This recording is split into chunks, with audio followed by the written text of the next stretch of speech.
در ماه مبارک رمضان دیگه چه هست که سبب برکت شب قدر هست؟ شب قدر یعنی چی؟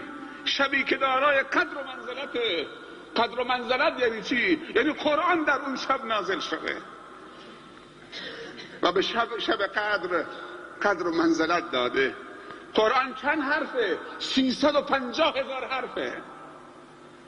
پیامبر اسلام صلی الله علیه و سلم فرمودند هر مسلمانی یک حرف از قرآن بخواند 10 تا حسنه دارد.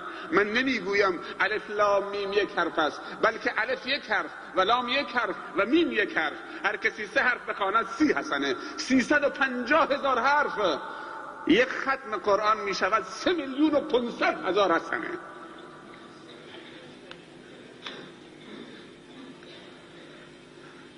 خودت قرآن بلدی که ختم بکنی؟ بلد نیستی. پدرم منو مکتب نفرستاد. مقصر تو بودی یا پدر بود؟ الله عالم، خدا بیامرزدش. می توانی قرآن گوش بدهید، بیا تو ختم تراویح شرکت بکن. فرقی نداره چه بخوانی چه گوش بدهید. یک ختم نوار قرآن 20,000 تومان. یک آلبوم کامل. ضبط صوتم بگذار گوش بده. بازم بلد نیستید، پول ندارید. هر شب قرآن رو باز بکن، دست رو خط سیاه قرآن بکش و نگاه بکن. از این آسان تر دیگه. انما الاعمال بالنیات.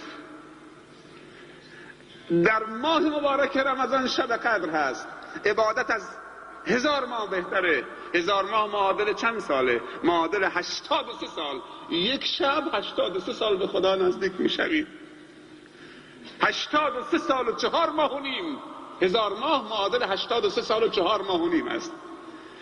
لیلة القدر خیر من 1000 شهر. یک شب قدر کیه؟ شاید هم تمام شد تو همین روزهای 21 و 22 و 23 و امید هست که هنوز جلو باشد. 25 و 27 و 29 باشد. خدا خوشش می آید. خدا یک شب فرستاده که در اون شب 83 سال و 4 ماه و نیم مسافت طی بکنید به خدا نزدیک بشوید. اون شب از دست بدید. کاش که خوابیده بود خور و پف میکرد، حداقل استراحت میکرد. ولی نخوابیده، بازی پاسور داره میکنه، اخبار لندن داره گوش میده، سیگار داره میکشه، جا سیگاری کنارش گذاشته. اگر خوابیده بود اشکال نداشت. اگر کسی 5 تا شب قدر در 5 رمضان نصیبش بشود، 5 8 تا 40 تا 415 سال این عمر.